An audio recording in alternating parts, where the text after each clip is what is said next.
Hey everyone, Draconis here, and this time around would like to give you kind of an introductory review to Shadow Tactics: Blades of the Shogun. So what is Shadow Tactics? It's a real-time strategy game where you control a small number of characters or units through each map in an attempt to achieve your objective goal. Now, if you've ever seen or played anything called Commandos, you'll be familiar with this style of gameplay. So while this is an RTS, it's not your typical RTS, where you construct a base and build up and train an army. In this game, if you lose even one of your team members during that particular level, the game is over, which certainly adds to the difficulty of completing a level. As the title suggests, it's based on a feudal Japanese setting, and your team is comprised of several different agents loyal to a shogun who rules the world and is trying to stamp out a rebellion that's grown up from the ashes of his conquest. Now, the UI itself is fairly clean and straightforward, and I didn't find it to be overly intrusive on the gameplay itself. Shadow Tactics begins very slowly introducing you to each of the members of your team, and each map kind of switches up which team member you'll get a chance to use. Each member has their own set of skills that you'll need to use in order to clear different sections of the map, preferably without alerting any of the guards. See, if you alert the guards, you've just upped your challenge for completing that particular level, as more guards will pour out of doorways to reinforce the security in whichever area they were alerted.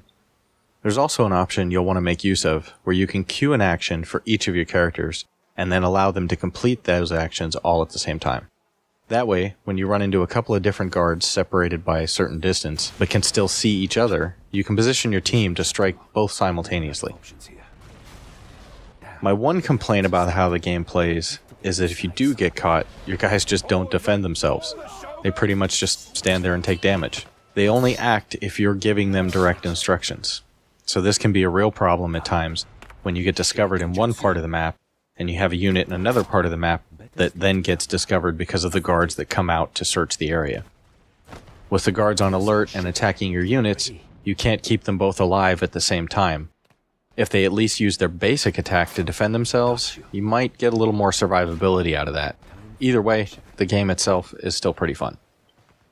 So in conclusion, we'll go through each of the categories we use to kind of grade the game and give it its final rating. For design, I marked it a 9.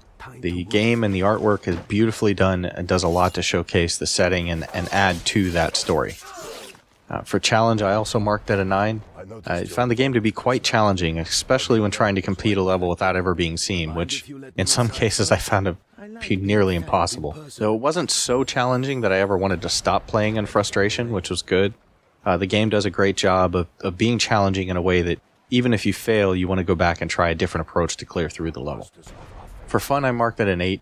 I haven't yet found enough time to play through more than the first several levels, but I've had a lot of fun playing thus far, even when I end up cursing myself for the game because I made a dumb mistake or tried to rush through an area to catch up to where I was before my last save. The only thing I found frustrating was sometimes getting seen by a guard off screen, but then that taught me to take things a little bit slower and check out an area a little more fully before committing to an action. For replay, we marked it a 7. There's several reasons why one might want to play through this a few times. Speedrunning it could be fun. Finding different ways to get through the maps, or even handicapping oneself by not using certain team members just to see if you can still get through the level can be quite a bit of challenge. And as far as the price goes, I marked it an 8 because for this particular game, it's got a price tag of $39.99 US dollars, and I feel the game is definitely worth the cost. Now, if you're still on the fence after having seen this or some other videos or even the write-up on Steam, they have a free demo on Steam that you can check out to help you make up your mind. So that brings us to an overall score of 8.2 out of 10. It scored pretty high for us, so it definitely enjoyed it. And if you think you might enjoy a particular type of game like this, I encourage you to go and check it out. Thanks.